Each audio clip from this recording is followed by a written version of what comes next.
everybody, this is Jacob Nally with the Graphite Lab. In today's video, I'm going to show you how to create an adjustment invoice on an invoice inside of ServiceTitan.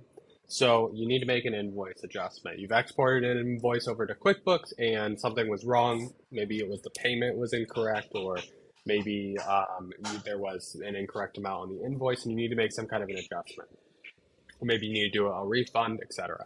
So what we're going to do is we're going to create an adjustment invoice. Go to the invoice in question, go to add an adjustment invoice, click OK. And it's going to create an adjustment invoice. We're going to just issue a refund here, just to correct a payment. Maybe you accidentally put an extra zero. Maybe you accidentally you wrote that it was a $200 cash payment, and maybe it was only a $100 cash payment. So what we're going to do is add a payment. And what we're going to do is add it for the opposite amount to the amount that we want to remove. We're going to go ahead and click refund, pay it on here, and then we're going to click save.